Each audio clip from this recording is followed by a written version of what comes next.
Hello, my lovely people. It's Monday, it's DCA time, and we have a lot to talk about, including some very interesting analysis. A little bit of sad news first. We have CTO Larsson, but unfortunately, Ivan is sick, so he's not able to make it. He has to seriously recharge his batteries. So get well soon, Ivan. We miss you, and instead, it'll be a much more in-depth one-on-one between the two of us. And we will be taking a lot of questions at the end as well.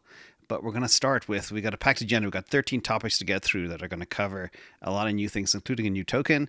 We're going to talk about ETH and some bullish signs there too. We're going to talk about Bitcoin and the pre-halving rally and a lot of analysis. We're going to look at moving averages, and we're going to look at the potential we have. But before we jump into the charts, I just want to tell people one thing. A lot of people say it's impossible we reach an all-time high before the halving. But in 2 weeks, Bitcoin added 26%. It went from 42 to 52K. Literally, if you go from 52 or 53K and you add another 26%, you get to a new all-time high. This is how fast this thing can move. I'm not saying it's going to happen. I'm saying it has happened already, and it can happen again. And we have a supply crunch, and we have all sorts of crazy things happening. So let's go. CTO, how are you today? Absolutely fantastic. It is Monday. Bitcoin looks strong, and I've done some new analysis, and I'm thinking that some people will accuse me of taking crazy pills during today's show because the conclusions are a little bit crazy, actually. So looking forward to today's show, actually. Okay, well, let's jump in. We've got a lot of agenda items, and then we're going to pull up charts as we need them on the fly. So first of all, let's go to, let me see. Press this button, see if we're organized. Yes, we are. Great. So, and a big thank you to the team that helps me press all these buttons behind the scenes. So first of all, subscribe to the channels. They are below. CTO and Ivan's links are below. We have only 57 days to the halving, and that is what we're talking about today. The other thing as well that's super interesting, a massive cool chart here from Sanjay. These are the gains since August 2020. The first time that MicroStrategy bought Bitcoin. And it's kind of interesting. That's quite a long time ago right now. We're in 2024. It's called it 3.5 years. But guess what's up 333%? Bitcoin. S&P 500 outpaced the NASDAQ 49% to 44%. Gold is down 1%, silver down 20%, and bonds down 20%. What's in your pocket, CTO Larsson? What asset do you like here of this list? Exactly. It's a pretty easy choice, isn't it?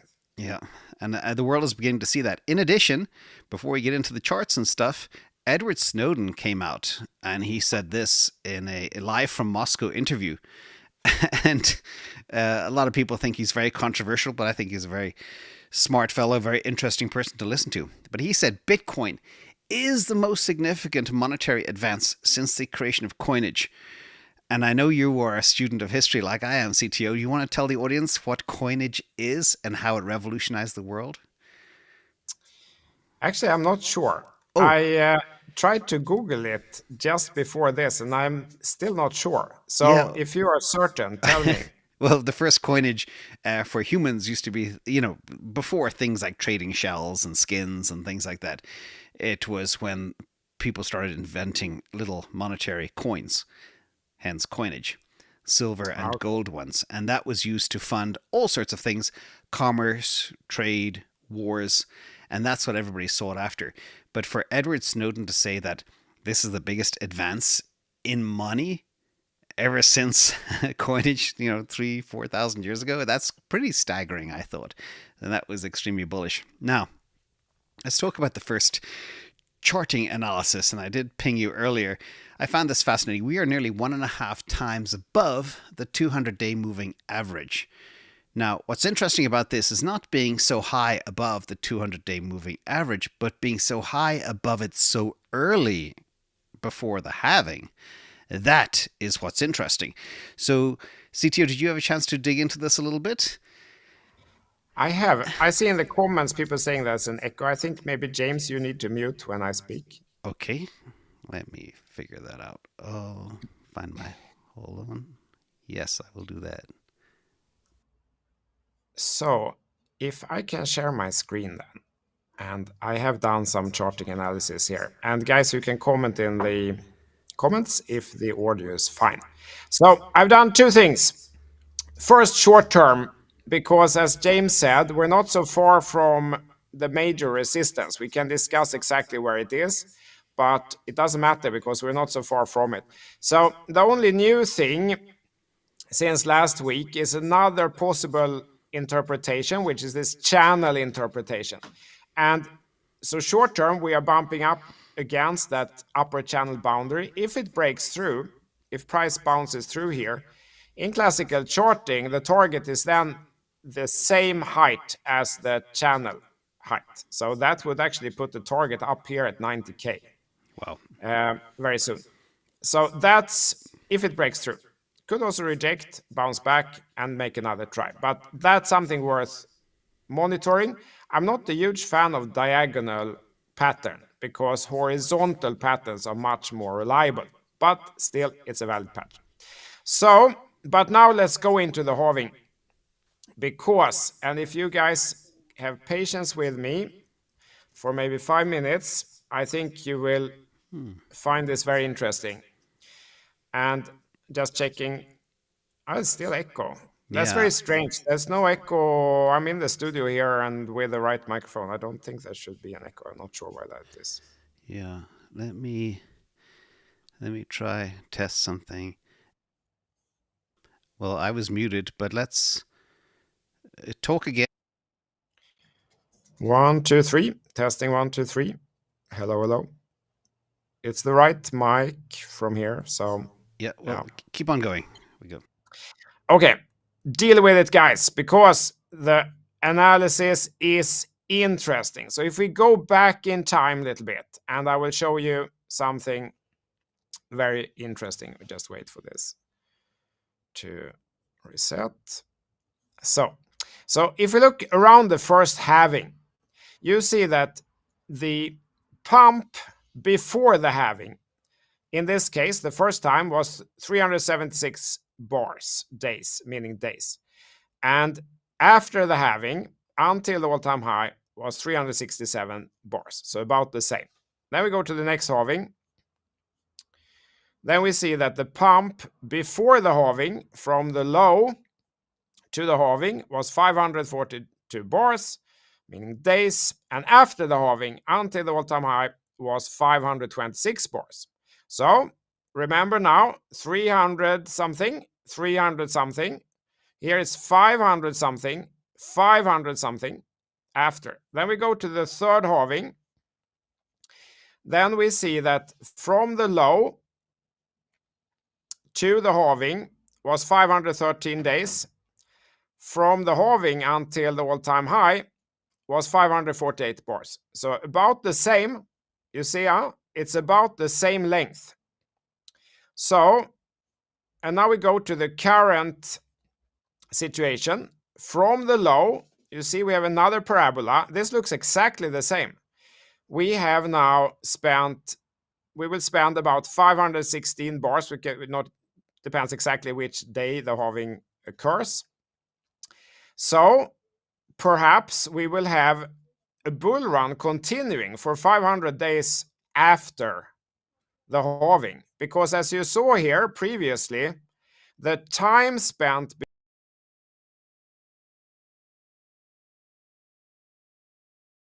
was the same. I hope it's clear here. I hope you can see it because it is so clear. So if that pattern repeats a fourth time, this should extend a distance of about 500 days, which will take us then into the summer or spring of let's see why it's not updating of 2025. Okay. So can you overlay the 200-day moving average? What I'm interested in is how far we are above the 200-day moving average at this stage in the cycle. I will get to that. I will pick it out also. But I want to show one more thing. So this is the first part of it. It's the length of the possible pump after that. But what about the height? What about the distance? So let's look one more time. Before the halving, we had a pump of 500% the first time. But after the halving, we had a pump of almost 1000%. So the pump after the halving is much bigger than before the halving. Then moving to the second halving, we had 300% before the halving and almost 3000% after the halving. Now we go to the third halving. Here we had 171% before the halving, so that's 2.7, and 700% after the halving, so that's about 8x. So the most conservative one, the previous one, we had about 3 times bigger pump after the halving as before the halving. So if this is the pump up until the halving, if we follow this parabola, we will have a 3.5x pump before the halving. That means that the pump after the halving could be 3 times that. So that's 10x actually. So it's possible that the pump here after the halving is 10x and extends about 500 bars. That would take us up to 500,000 sometime here in summer 2025. And that is just assuming that the patterns repeat from the previous 3 halving, now the 4th time. And now, as James points out, we've had a very steep run-up lately, even steeper than many of the previous ones, which could mean that this is even more bullish this time. I'm not a huge fan of the moving averages like that, so I don't really use that. But it is definitely, like you say, James, that the run-up now recently have been very steep compared to the usual moving averages. But Yeah, this is a little bit of a crazy feel, but that's what the charts, if the patterns repeat, that's where we will end up.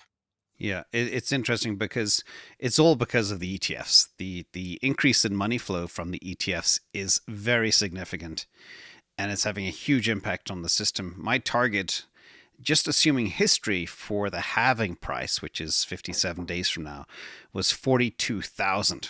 We're already $10,000 higher than my historic target that I backed into, kind of with diminished cycles and that type of stuff. So we are a lot higher. And I want to share one more slide. I hope the echo is okay. We'll use our mute buttons liberally, but apparently people say it's gone. This one here is very important to look at. Hold on a second. This one, wrong one. So we need to kill this. But this is the actual supply that's actually been taken up. It's a bit of an eye chart, but you can see here at the bottom, I don't know why.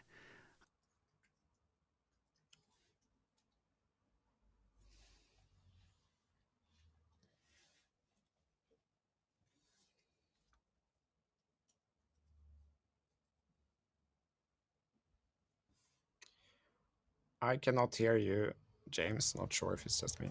Oh, sorry. Can you hear me now? This chart is very interesting. It's about the supply. A chart of just showing the 4 ETFs, not 9 of them, just 4 of them. The red line at the bottom is the Bitcoin daily issuance of 900. And the blue line at the top is the average that these 4 ETFs have bought over just 26 days, which is averaging 10,000. Okay, you have something that's only 900 new ones are coming out, and just 4 of these ETFs are sucking in 10,000 a day. How long do you think this is sustainable? Yeah. Price has to go up. Definitely. I'm looking at these flows from the, if I can share this one. So I'm a huge fan of these amazing insights we get of both the outflows and the inflows every single day. So this goes back to the 15th. And it's so clear, guys. We talked about this many times. Here we have the grayscale outflows. It's so clear that it declined, increased a little bit towards the end. But here is the total. So the inflows minus the outflows. And we can see that it's really started picking up here about a week ago. And that has really held so well. There's of course a lot of sources for the same data, and that stayed also on the 16th, that we have massive inflows. Actually, the total inflow every single day is massive, while the outflows have really trailed off. And it is fantastic. It is fantastic, guys. And I mean, the outflows cannot continue forever because they are limited, but the inflows can continue forever, basically. And they will.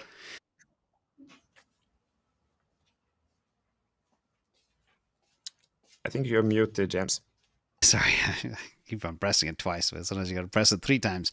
This is a big on-chain move that we haven't seen in a very long time. More than 18,000 Bitcoin, which is $1 billion, moved out of Coinbase, literally in the last 24 hours. This is one of the biggest withdrawals we've ever seen. And new wallets are receiving these Bitcoin, and these are big wallets. They have between $45 million and $171 million each. And all this Bitcoin is being used up. Now, it looks like the long-term holders of these wallets were organizing their Bitcoin, and they might be putting it into private trading desks, OTC desks, or simply removing Bitcoin for their own safekeeping. We don't know exactly. And this all happened during Asian market hours. So do you have any idea what this could be? I don't know. I'm not sure what it is. If anyone knows in the comments, that would be great, because I don't know what it is. Yes. Sometimes it's hard to see through what is happening exactly, and whether it's like a massive fundamental event or if it's just someone reorganizing some part of their asset management, which means nothing. So it is very interesting, because that's a huge withdrawal.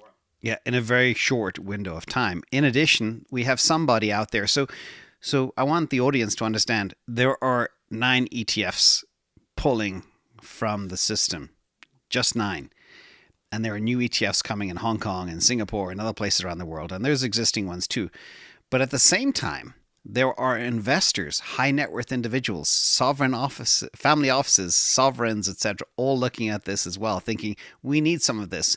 So my question is, who is this? This is called Mr. 100 from HODL15 on Twitter.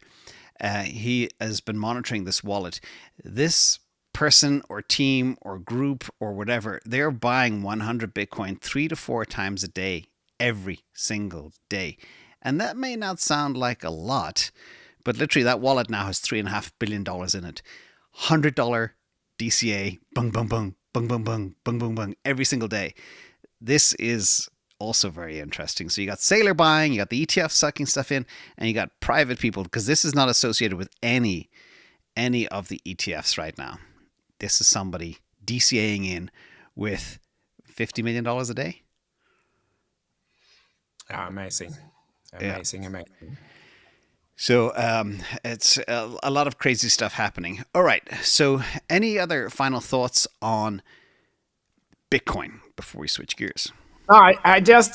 For me, I hadn't really realized how big part of the previous pumps are actually after the halving and not before the halving.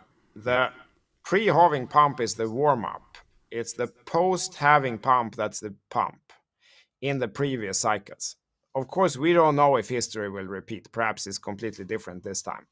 But the previous 3 ones were all the same. And the length before the halving and after the halving of the pump was the same. And the height was significantly higher in the post-halving pump. So if that will repeat itself, actually the target of this parabola, this pump we're in now, is much higher than I kind of had realized. Yeah, one of the calculations I made was if the money just into the 9 ETFs continues at 25% of the current rate, we get to 170,000 within 365 days. Yeah, Just a quarter of the money flow. And remember, Grayscale is going to stop selling because they're going to be out.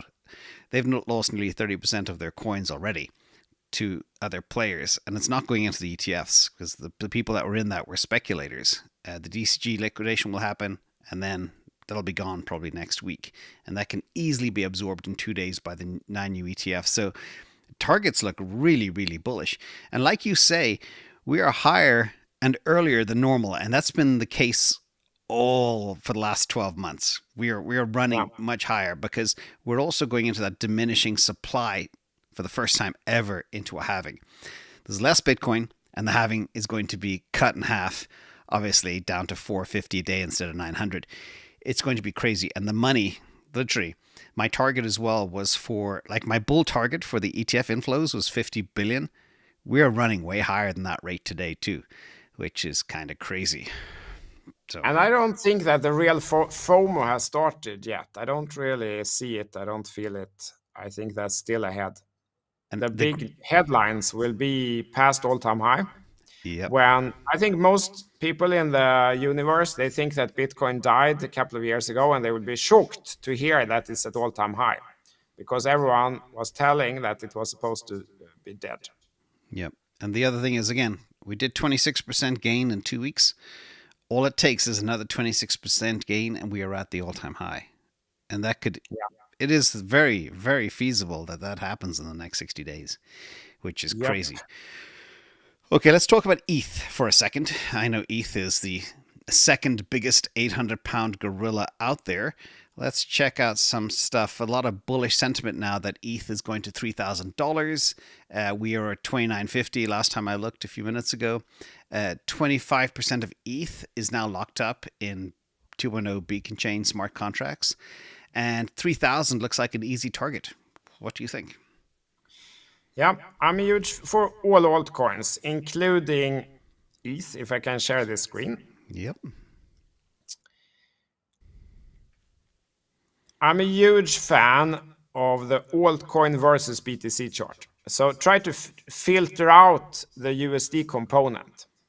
Because if doing that for Ethereum, this gets so much easier. Here we're looking at time frames all the way back from April 2021. That's soon 3 years ago, and until today. And if you see here that this span is very small, it's like, in crypto terms, very small, from 0.05 to 0.08 something. So it has barely moved in almost 3 years. It stayed in this range. And it couldn't really break up and seriously challenge Bitcoin. But it hasn't really broken down either. So while it feels like it was dead, what we see here, if we zoom out, is possibly a bottom formation. So this pattern here is a rectangle. And if it holds, it has faked in both directions, it faked everyone, but it's still in that same range. If this, in the end, breaks on the upside, if it breaks out here and doesn't fake back, a rectangle is a very strong bottom pattern in classical charting. So it could be that Ethereum versus BTC is in fact building a bottom here, if it confirms on the upside and doesn't fake back. So yeah, definitely. I think that's a much easier analysis, because if ETH is going up, but is going up less than Bitcoin, there's no point. Why bother then with a riskier altcoin?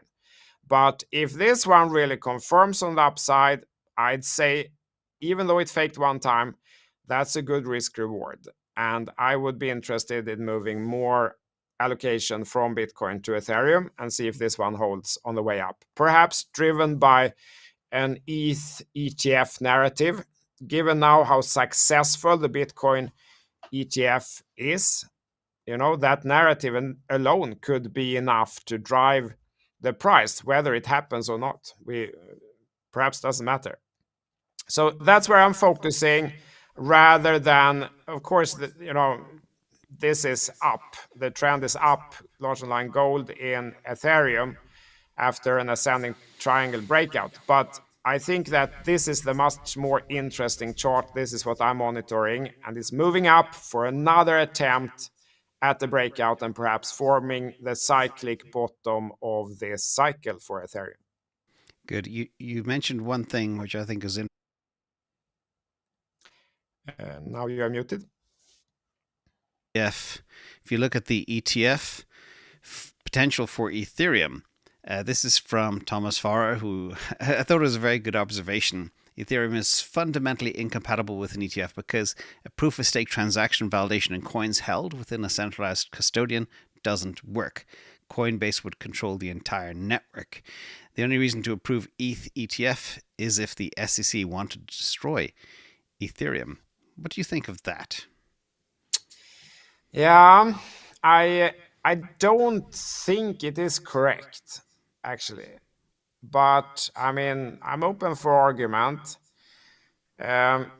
From a trading perspective, I don't think it matters. I think the narrative as such could be enough to drive the price. And then as time passes, I guess lawyers and other game theorists would sort this out conclusively. I mean, his point is then that if you have one party that is too big, you could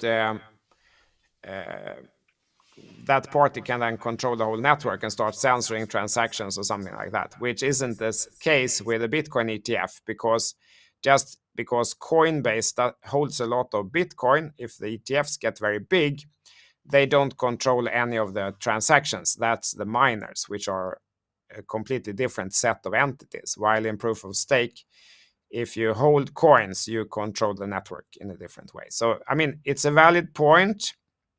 I don't think it's correct, and I think it is solvable, because if it indeed becomes a problem, say that the ETFs would hold 50% of all ETH or something like that, okay, then maybe they can't be held in a Coinbase custodian. There has to be some other solution to that. But I think there would be technical solutions to it if it ever comes that way. So I think it's more a political question. Do they want to start approving ETFs for altcoins, or was Bitcoin a once in a lifetime pass and no altcoin will ever get approved by the SEC? I don't know. I think that's the question. I think the technical challenges here could be solved if it comes to that. Yeah, so basically what you're saying is we probably need more custodians for the ETH bags if it comes to that as well, just to make sure it is sufficiently decentralized. And we're already seeing some of the other new ETFs moving away from Coinbase to different custodial solutions. Fidelity have their own. I think Bitwise moved to a new one as well. So that's a good thing. Let's... I think as well, when I look at the big movements in the crypto world, everything is kind of a little bit different this year, because last time around, ETH outperformed Bitcoin ahead of the halving, which is good. It tanked during the C19 crisis, so everything is kind of a little bit different, but then it ran a lot faster than Bitcoin. Do you anticipate Ethereum running faster than Bitcoin this time around, especially if they get the ETH ETF? But at the same time, remember the ETH futures launched, and that was a nothing burger compared to the Bitcoin futures. What's your take on that? I mean, it hasn't yet. I will simply monitor, see what is happening. The Bitcoin dominance hasn't really turned down. ETH versus BTC hasn't formed a bottom yet. It has to break on the upside. But if it does, I'll accept what's happening on the market. Perhaps there's so much front running, the ETF debate, that it could start taking off, perhaps. But so far, Bitcoin has held the momentum. We've talked about it many times on this channel. It hasn't been a good strategy to just randomly throw money at altcoins. That has not been a good strategy this period. While during the proper alt season, that has worked. And many of those have gone up, 10x, just like that. Here, so far, you've had to be surgical. You've had to pick the right altcoins to outperform BTC so far. So, but I do think it's possible. I am interested in monitoring this, and this could turn into the bottom. But so far, I feel Bitcoin still holds the clear momentum. Bitcoin is holding the flag. Yeah, and what typically happens too is the rotation of capital.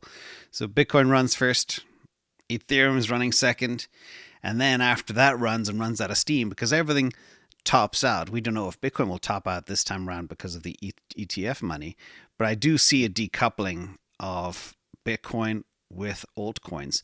But if ETH runs, then the rotation will happen from ETH into the other altcoins. But the question is, does it happen at 5,000 or sooner? And that's the $1 million question. So let's look at the reason that this is it's such an important question is that because the other altcoins are less liquid. So when the rotation starts, people moving profits out of Bitcoin, not much happens with Bitcoin. And then if, even if they move money out of Ethereum, not much happens with Ethereum either. But if they take that money and put it into some random altcoin, that one is so illiquid that it goes up 10x without not that much money moving in. And that really is the opportunity if we can catch it. And we've had that in Solana, for example, this cycle. So it's not that those opportunities are impossible to catch. They're right in front, and it is definitely possible, guys. So it's worth the headache to try to figure this out. When will the rotation happen? Okay, let's quiz the technologist on this next one. Vitalik Buterin admitted there's a lot of bugs within Ethereum, but he believes the Ethereum project should use AI to solve a lot of problems. But I want to dig into what one of the reasons I think Ethereum is running up is because not only the ETF rumors, but also the proto-dank sharding release that's coming out in, I think it's 4844 EIP. But the question is, what is proto-dank sharding? I know the idea is to increase speed and reduce transaction costs by replacing gas with more of a blob, binary large object. Have you dug into the technology behind that? And so 2 questions. 1, can AI fix the bugs? Second of all, will Denkun and the dank sharding work? What's your take?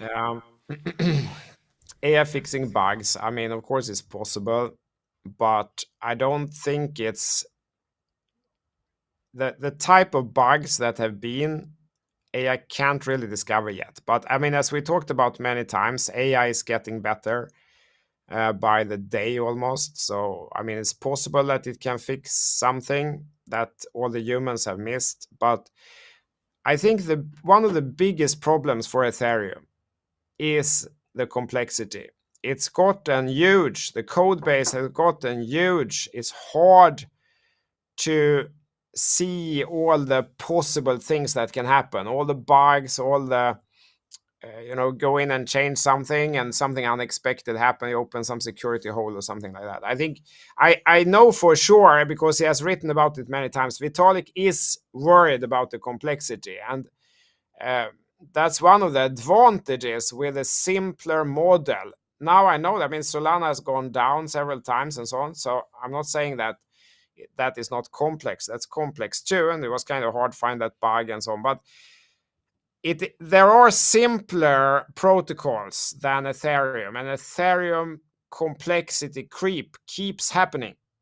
Keep adding in more and more complexity to try to solve all these issues while maintaining that it's easy to run a node and cheap to run a node. Can you remind the audience what tech debt is and how it's like an anchor? They got 7 or 8 years of tech debt. Can you just refresh them on that? Yeah, exactly. So when you build some complex system, you're kind of adding on and adding on and adding on, and you can never really take, okay, like, guys, let's rewrite everything from scratch in an easier way. That will never happen. So you end up having obligations to so many people, so many interfaces, so many integrations, so much code that other people have written, and each time you're adding it in something, you have to keep supporting all those things. If you compare that with someone who write a new protocol today, they don't have any of that. They can start fresh, much simpler solution, which will be faster, easier to maintain, and easier and faster and less bugs probably. But they don't have any momentum. So that's the problem here. And now we're talking about adding more complexity, adding sharding in different ways.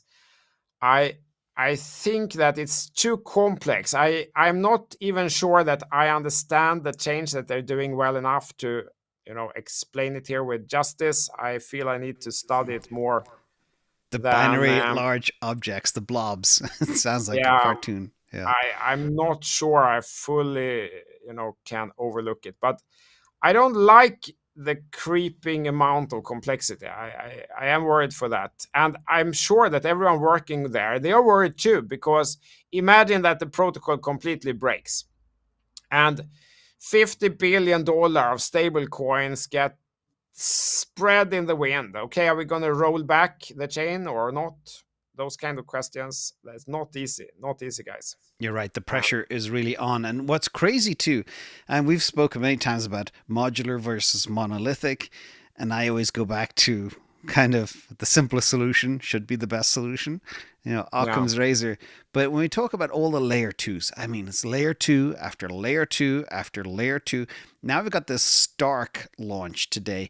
This is another layer two ZK rollup on Ethereum. I tell you, there must be 2,000 of them right now.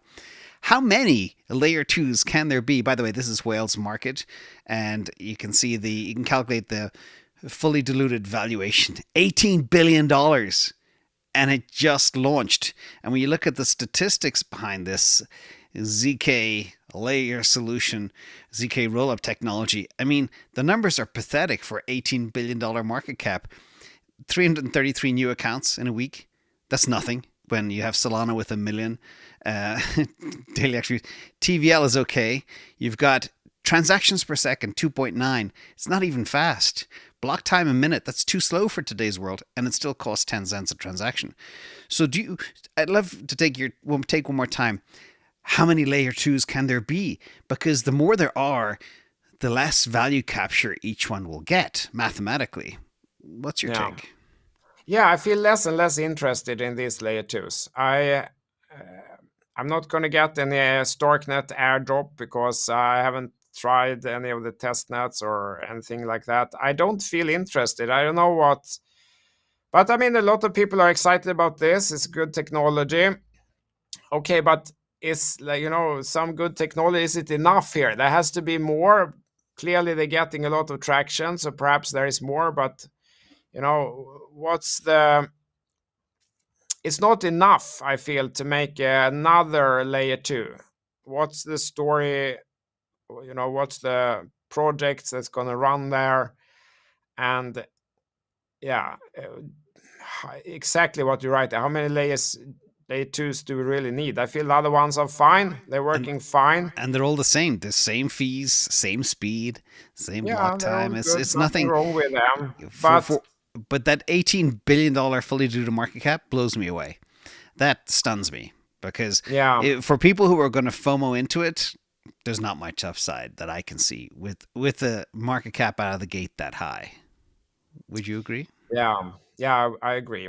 It's funny. I mean, ICOs were so hated back in, was it 2017? Everyone was so angry at it. But in a way, I feel that was fairer than the whole airdrop system, because there's a lot of airdrops and coin allocations going to the companies that built it and the teams and all that stuff, and less opportunity for outside investors, I feel. But of course, you can make some free money if you are early on the projects. But just like you say, the time that this drops is already going to be at a very high valuation, and exactly. can see that here. I'm not sure why you would run and buy it at those kind of Like valuations. it's nearly $2 a token, which is high. Yeah. Anyway, this is another one too. You did mention stable coins, and if ETH had a big bug, 50 billion could go down the toilet. This is the StableCoin Wars Circle, which is second biggest stablecoin. And as I've been saying for years, everybody, winner takes most. You got circulating market cap of Tether, $98 billion. Second player, 28 billion, and then Dai's the third with 5. So you can see Tether is the king and will probably continue to be the king. It's kind of the original and the best. But what's interesting about this is you got Circle, who are tight with the US government, trying to be the most regulated stablecoin.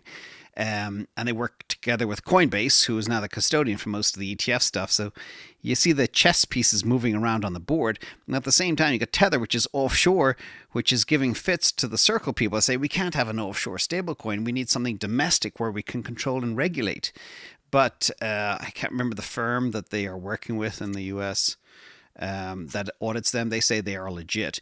Also, what's interesting about the dollar, nobody's buying US treasuries except for one company, and that's Tether.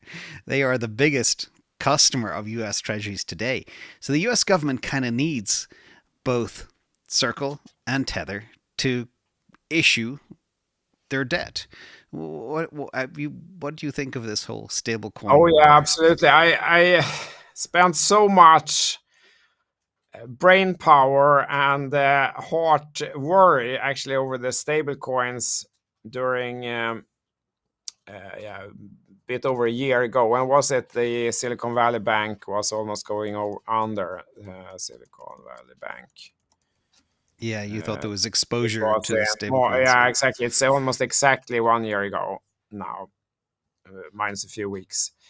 Because I felt Circle is good. They are probably better than Tether. Then they almost lost their money. Turned out that they had money, and it was a Silicon Valley Bank, right? And there was this weekend where it wasn't clear if they had lost it. I was running outside my office to get back in and swap it things in the other direction. I did not like it at all. It felt like it was like an inch from actually depegging and losing the money on Circle, even though they were so proud of their transparency and all those things. Turned out they almost lost the money in that. Then we had Tether, which for 8 years have been threatened that maybe they have the money, maybe not. Is it a scam? Is it not a scam? But here they are, 8 years later, almost $100 billion. So far, they seems like they have the money. But of course, I would welcome more transparency, definitely. But clearly, the market has been really favoring Tether over USDC here. Perhaps they feel worried that suddenly you get your funds frozen for some arbitrary reason, perhaps by mistake or something like that, or just because someone didn't like your project or something like that. So I think that the market has found USDT to be more independent and more reliable than USDC. That's why it is still growing, even though Circle has all these advantages. The cooperation they had with Coinbase that has done really well, better regulatory environment, more transparent reports, all those things. Still, Tether has been picking up, and I think it's because of this independent. But I didn't really like any of them because I felt that what was missing from all of them was this really bankruptcy remote principle, that if the company Circle or the company Tether goes bankrupt, and we have learned that there is no way to sit on the outside and see if they have gambled away all the money on the inside. We can't see it, guys, from the outside. It's not possible. Need some internal compliance audits. We can't see it. And as of this moment, I don't know what would happen to the Tether, to the USDT coin or the USDC coin if, say, Tether or Circle would go bankrupt. I don't know. That's what I really liked with the this Paxos issued BUSD, because that one was actually bankruptcy remote. There it was protected by laws. You could, you will have your deposits because it's bankruptcy remote from the company Paxos. So if they go bankrupt, you still have your money. But then they shut that down because of the Binance Association and so on. And there's other coins from Paxos hasn't really picked up to the same extent. So I feel we don't have a perfect solution yet. I'm still waiting for the perfect stablecoin. Also, with yields being what they are, everyone holding stablecoin give away a lot of money actually. Because today you have interest on accounts. Where does that interest goes? It goes to the company circle, company tether, and not to the holder of the stablecoin. So the deal is kind of garbage. The protection is not really in place. And I feel that the final optimal solution of stablecoin still isn't here yet. It should give some yield and it should be bankruptcy remote, and I haven't seen it yet. And it should be widely deployed. If you go with some smaller stablecoin, you have practical problems. You can't use it on the DEX or whatever it is. In fact, and one of the things that people miss is, first of all, you have tether between the traditional world and the crypto world. It is the on-ramp for trading and pair trading anything from the old fiat world into tether, and then you can swap it with basically anything anywhere. And that's what makes it so valuable. And also, foreign people that use it, they don't care about regulation. They don't care about the US. But if you are in a far-flung country and you're trying to protect yourself from your currency debasing, you're going to switch your Nigerian naira into tether. And then you're going to YOLO it into altcoins. So it's a very, very important part of the system. And I find it fascinating that the US government needs it to buy debt, treasuries, and at the same time, crypto needs it for liquidity. So it's just a special balance. Let's talk about centralized exchanges. We had a huge uptick in Coinbase trading volume. So retail investors are back. It's still very far off the highs of nearly 200 billion. But for the quarter, it hit about 25 billion, which isn't bad. But Cathie Wood sold about $90 million of Coinbase stock on Friday, which is probably a good time because it's now about 190. But it's interesting to see that centralized exchanges are still there. They're alive and well. But DEXs are really picking up volume too. How do you see the play out between kind of DEXs and centralized exchanges? DEXs are better in many ways for advanced users. But there's a lot of people out there who really shouldn't self-manage their coins, unfortunately. Yeah.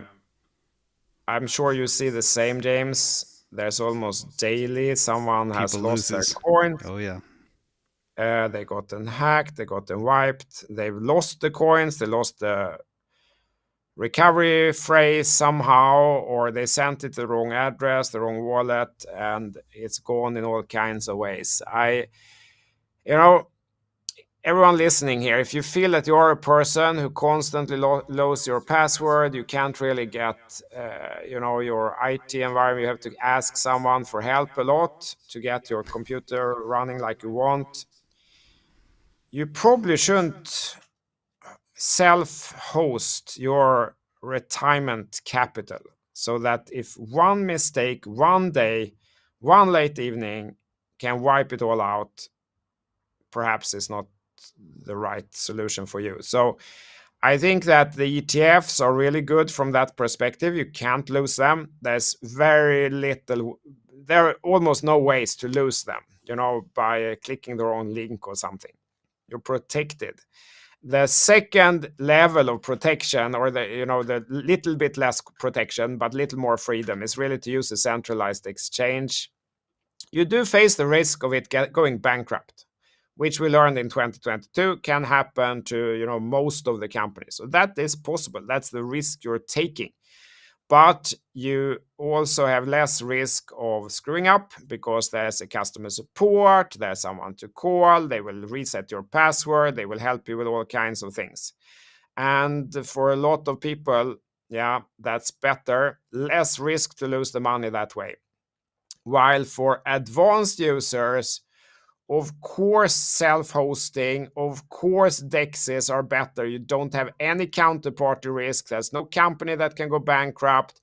Bitcoin as such has never broken. Solana has never lost everyone's coins and have to roll back the chain in that sense. The bugs that have been have just stopped the chain and it restart. But yeah, so of course that is better, but it's not for everyone. It really isn't. I do think that centralized exchanges have a future still, and for foreseeable future. Perhaps in the future there will be better ways of social recovery and all those stuff, but not today. I don't think centralized exchanges are going out of style anytime soon. You are muted, James. My mute help desk. Thank you for that. There's a couple of good questions that popped in as well. The first question is from Doc Intern, which, again, I think about this every single day. And Doc Intern says, with the billions that BlackRock, etc., are putting into the ETFs, do you think they would allow or permit a typical bear market to happen? Because if they did, how would they explain the downfall to their clients? And it makes me think we may not see a significant correction moving forward. What do you think? Nah, I think it's the wrong conclusion. Remember, Wall Street and so on. These are the these are the OG market manipulators. So yeah, don't for a minute think that market manipulation are going away because institutions are joining. I don't think so. Yeah, my point of view is a little bit different, and let me. You are muted. This goes back to my point of view is a little bit different. If there's no echo, I'm just not going to mute myself anymore. If you look at the actual consumption of just 4 ETFs, it's more than 10 times the issuance. That issuance is going down to 450 Bitcoin, which means it'll be more than 20 times the consumption. And I think as the asset class becomes more adopted, more people see it as the 11th category of things to invest in the world, and as maybe the gold ETFs drain over to Bitcoin, I think there could be a steady supply that will definitely prevent anything like the downturns we've seen in the past. No more 75%ers, 80%ers. There could be a dip, especially if we have something like a blow off top where things go completely crazy, which can happen. We've seen already a couple of $3,000 candles, and we saw Bitcoin going up 26% in 2 weeks. So these types of moves are possible. So Doc Intern, back to your question. Definitely there will be diminished drawdowns. That's for sure. But will we see the bear market winter? And I've said before, I think there's only a 15% chance that maybe we go up for the next 8 years like the gold ETF did. And remember, Bitcoin's a lot harder than gold. So that's my take on it. So we'll see. We have a next question. This is an interesting one from Seaman. I may have missed it, but I would like to hear an analysis on what the buying power will be from the ETFs for the coming months and years. Also, what amount of gold will turn to Bitcoin. Again, everybody is thinking about Bitcoin and ETFs. That sparked a lot of interest. What do you think about the buying power from these ETFs? Will it continue, or is it just a 26-day flash in the pan? No, I mean, you and we talked about already when before the ETFs were coming, that I said I didn't think that there would be like on the launch day, price will go to all-time high and so on and so forth. I think there will be some pump and then not much happens and people get worried, saying that what now, ETF was supposed to be the big thing and not much happened. And then price dumps. And that's exactly what happened. But then we said also that after that, these pension funds and family offices and all these people, they're having the next meeting, monthly meeting or something. They're discussing how much allocation should we have to this new digital asset class. And then they will discuss. Someone will say 10%, someone will say 1%, someone will say 0.5%, someone says 50%, and they will decide on something. But I don't think that the answer is going to be 0. So I think for a quite long time, a lot of investors that had zero allocation are going to go from 0 to a different number. Then they will all have different numbers, but they will all, most of them or many of them will be non-zero. And I think that is what we are seeing rolling in at the moment. So I think that this is a sustained inflow into digital assets. And yeah, I mean, there's been so much hesitation and so on, but everyone I'm talking to, they're kind of interested. They don't think that this is a like as Elizabeth Warren and all these people are saying. That's not what I'm hearing when I'm talking to investors. Everyone I'm talking to, they're pretty interested, whether they have some or not. They think that, yeah, this looks interesting. Price has gone up. We should probably have some exposure. And now when there is a fully compliant, fully transparent, SEC-approved solution with ETFs, traditional finance through the bank, through the traditional finance, there's nothing, controversial about it anymore, which it was before. Before the ETF, it was controversial. Now it's not. And the piece that people miss is you take the big money managers like the Schwabs, which is coming with their own ETF soon. You got $10 trillion BlackRock, and you got Fidelity. They have recommended portfolios. And most of the people, 80% of the people, take their recommended portfolio. If the instant BlackRock turn on their Aladdin system, which is for big holders of cash and pension funds and companies like Apple, etc., how they should allocate their cash, if they turn on like 1% Aladdin allocation to Bitcoin, we're going through the moon. It's just such a hard asset. It's so scarce. That would be absolutely insane. Like Apple has nearly $150 billion in cash. Now, the other thing is for the 80% of people that just take a trusted allocation and they say you put 1% or 5% into Bitcoin, or you get out of bonds, or the 60-40 portfolio disappears, and that becomes the new 60-40, a 60% Bitcoin, 40% other stuff. Then things go really bonkers, because again, it's a tiny asset compared to the amount of wealth in the world. It is tiny. It doesn't take a lot to move it as well. So that's C-Man. I hope, sorry. I think there's another very interesting observation that Bitcoin has pumped a lot lately. No one has missed it. Stocks, if I can share the screen, stocks have pumped like crazy. But what about gold? Gold got rejected for I don't know which time, 1, 2, 3, 4, 5, 6, 7, 8, 7th time from the same rejection level. So traditional gold did not manage to break out, even though stocks look like this, even though Bitcoin looks like this. Nothing has happened with gold. Could it be that now is the time that a little bit of investor allocation is shifting from physical gold to digital gold? Could it be that now it's happening? This is a nice site to kind of get an overview of how big the difference is. That gold is up here, 13 trillion. Bitcoin is down here, 1 trillion. Yep. So it doesn't take much if someone is sitting there and saying, let's shift 5% of our gold investment into digital gold, because it seems like we're living in a digital world. Perhaps it will pick up. Yep, that's you are muted. And that's definitely going to happen. We're already seeing it happen. I monitored all of the gold ETFs, which includes things like gold miners. They've all been drained to the tune of 10% or so over the last 3 to 4 months, in line with the money flowing into the Bitcoin ETF. So definitely some of that is happening. And it's going to get a lot worse, because when people look at their historical performance, they'll figure out hope is not a strategy. Gold has gone nowhere but down over the last 12 years, especially if you take into account debasement. It's lost 45% of its value, and that's a serious problem. All right, next question from Robbo547.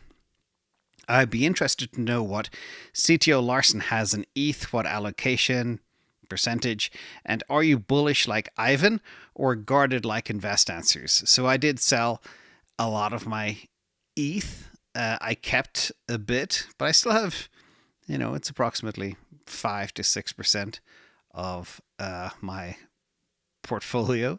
But I do believe, I just look at all the complexity of Ethereum.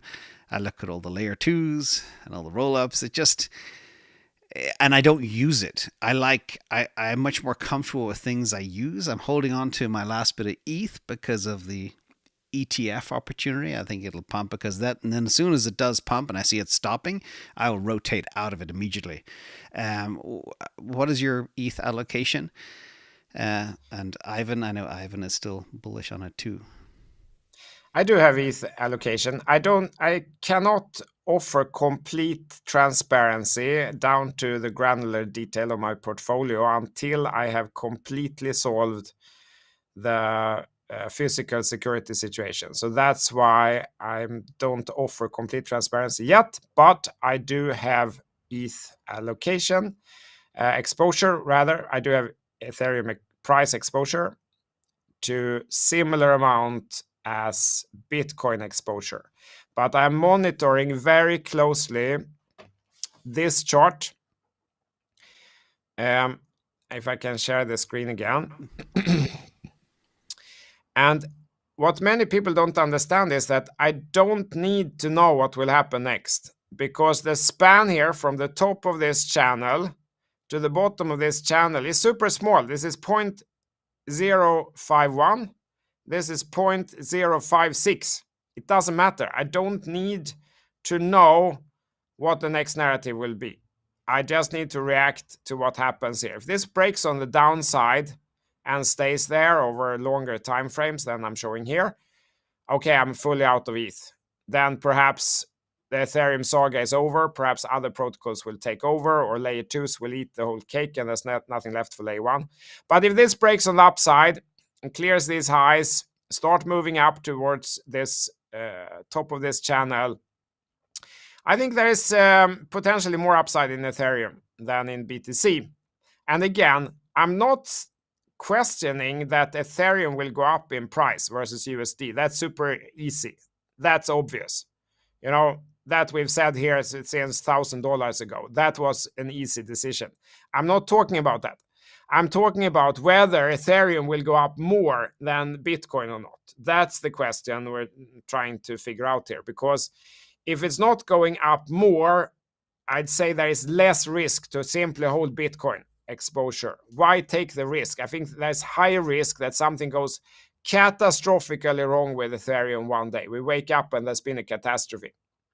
I feel that risk is less with Bitcoin. So then why bother?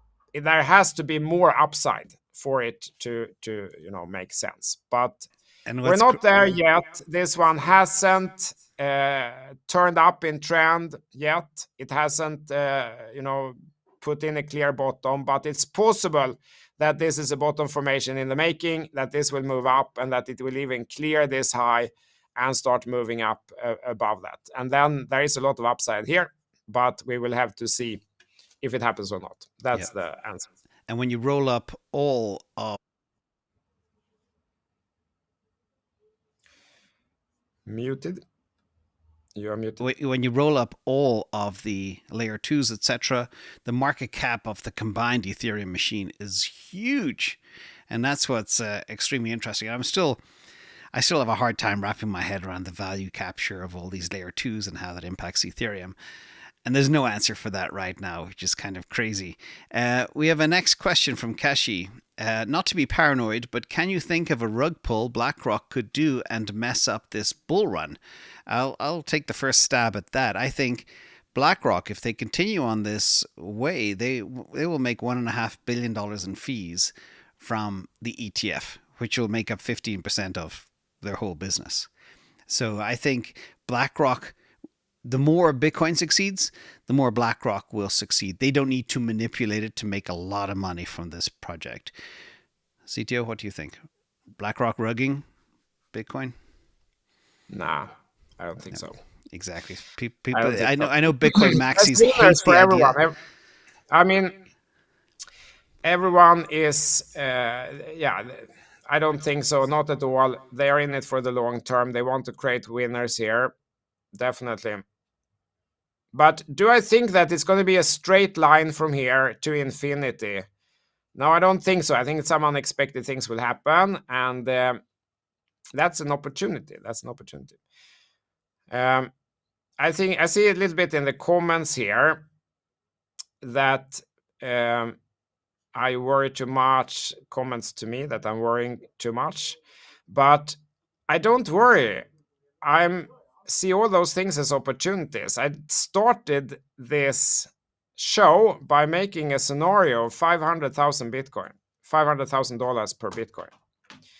So I'm not sitting here being pessimistic, guys. If anything, I'm taking crazy pills on the upside.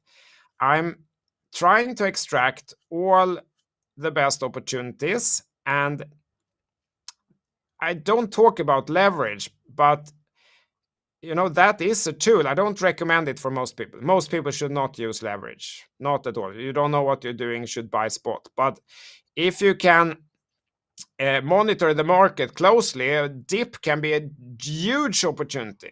If you can get the dip to support and you notice the support is holding and there's a bottom pattern, there is a chance to enter with leverage while protecting the downside so you don't get liquidated, and maybe then hold on to that leverage entry until hundreds of thousands of dollars. There's enormous opportunities here. And I think people also say that there are much better opportunities than Bitcoin and Ethereum because they are so boring. Then you don't understand that. There's like people who made fortunes in wheat because there's 500x leverage in wheat futures.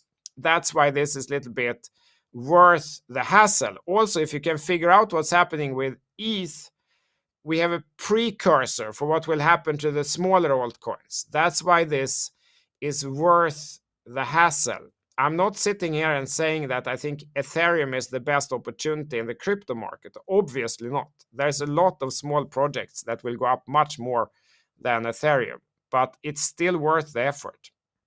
Yeah, and that's why we have to stress allocations are critical. Bitcoin is going to do very well. It's the lowest risk asset, and every single movement I analyze, there's nothing but bright skies ahead for Bitcoin. So there's a lot of negativity out there. I think there's a lot of paranoia among people that didn't get a chance to buy because they thought the bull market hadn't started. So they are kind of hoping and fudding it, trying to FUD it down. I still see crazy things out there on Twitter. It's kind of funny. And you can tell the desperation or people trying to pump some other coin. But the key, everybody, probably one of the most important things in investing is allocations, the right percentages of assets. And again, don't expect all things to go up at once, but be ready for the rotation times. That's going to be very critical. As CTO also said today, there'll come a time when, the bees will go to Bitcoin first, and then Ethereum second, and then altcoins third. And that's where the real fireworks begin. And that's what you need to be positioned for. Don't chase the pump. Be there before the pump. Would you agree, CTO? Yeah, absolutely. I see a lot of, actually, it's very interesting what you said, because I felt that also. There's a lot of people angry. Oh, yeah. Right? On Twitter or X or different places, people are angry. How can they be angry when everything has gone up? Literally, whatever you bought, it's gone up. Stocks, whatever tech stock you bought, whatever coin you bought, whatever you did, it's gone up. So the only possibility to be angry at this point is because you missed it. They're sitting in stable coins. That's the problem. Sitting in stablecoin, missed the whole move, and hoping for the pullback. So it is definitely possible that the pullback doesn't come until much, much later. It's like when the last person has FOMO'd in, that's when the pullback comes. That's when the dump comes, because then all those people will get liquidated because they bought with leverage too late in the pump. Instead of buying at the beginning of the trend change, they bought late in the trend change. Then they're vulnerable. A small dip then will make a big impact on them. They will panic sell or they will get liquidated. So the timing, to wake up. We said it so many times, like it was 1 year ago, it was time to wake up. Most people didn't. They're coming now and they're super stressed and they're super angry and they're asking, should I buy now, and so on and so forth. And it's an impossible question. Yeah, the times to buy were so clear, and it might be that the pullback that all those people are wishing for doesn't really come. It is definitely possible. And one thing is clear is we are the Hopium boys, and we were extremely bullish when nobody else was, which is good, and it worked out very well. The other thing is another pain point for investors is getting married to the wrong asset. Okay, there's people holding on to dreams that are never going to go anywhere. It's pretty clear, and they have a hard time letting go, and they see everything else running into the distance. And any advice you would have for them being married to coins of the last generation that simply have no adoption, no product market fit, they're too slow, there's no need for them, they've been replaced. It's a giant mistake. It's a giant mistake. And I'm sure you get it too, James. People sending messages, can you please make a video about this coin and so on?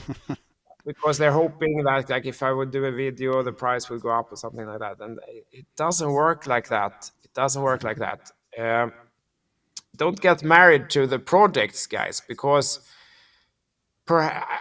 see it like this. I'm very pro innovation. I'm not against any coin. I just believe in human innovation. I think that whatever good idea there is out there, someone's going to take that idea and make it even better in the future. I truly believe that. I don't think the best innovation of human history has been made in the past. I think it's in the future.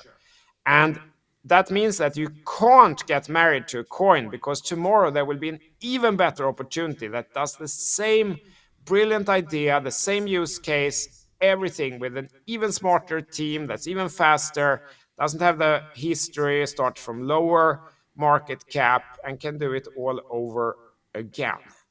And exactly. I mean, there's been so many of those coins through the cycles that everyone swore will revolutionize the world. They had a huge pump, but then they kind of fade out.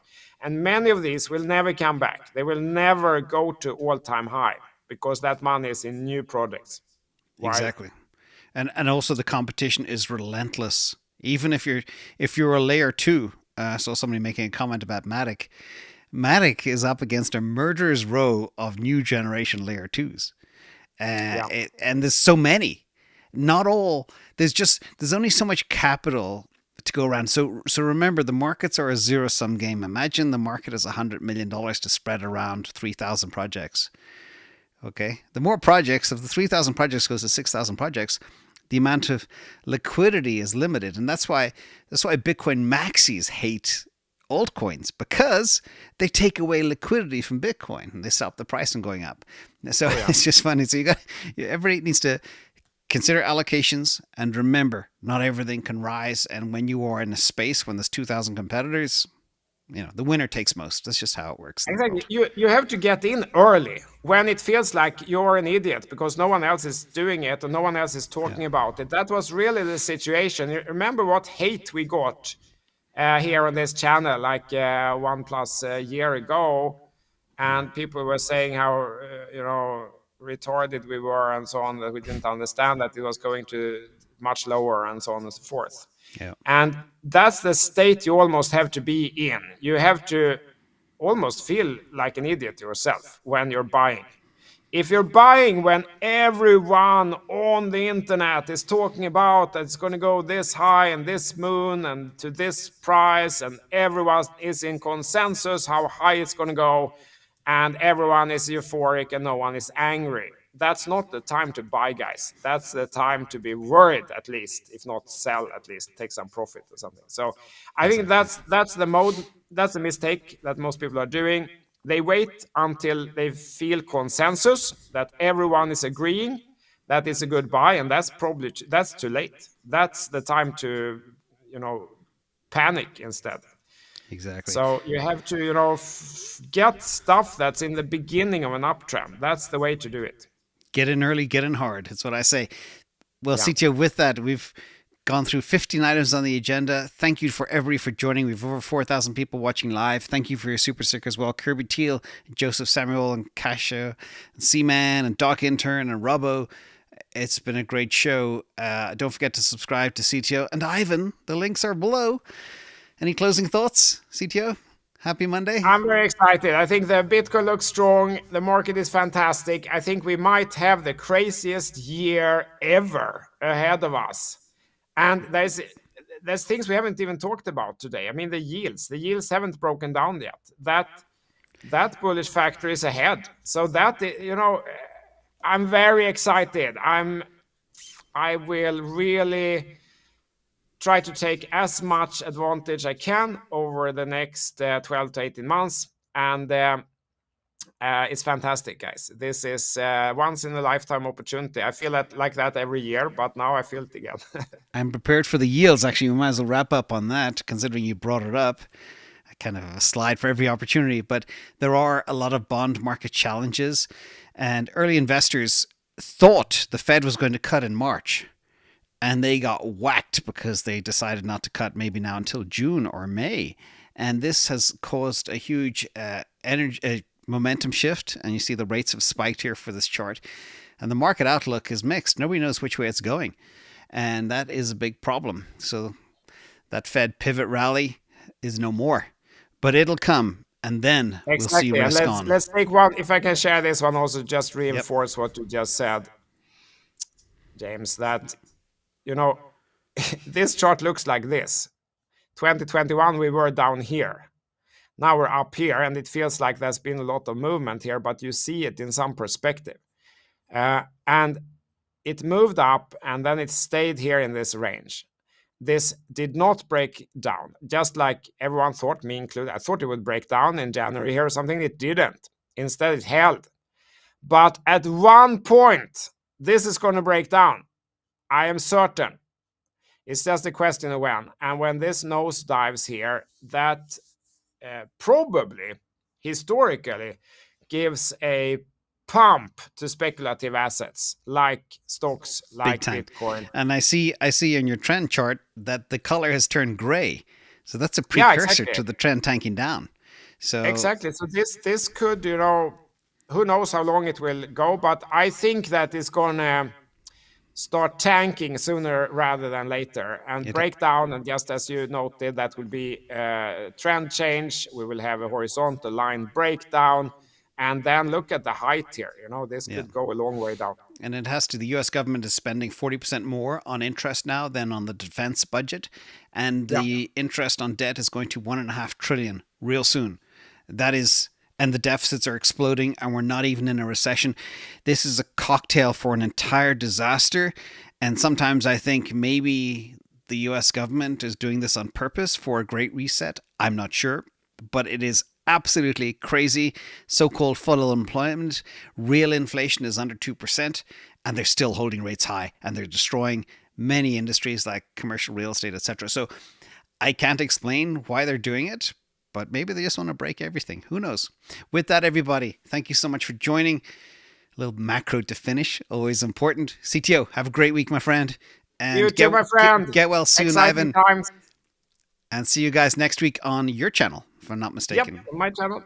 Okay. Next. Ciao, everybody. Bye. Thank you to the mods as well. See you. Thank you. I'm going to... Whoops.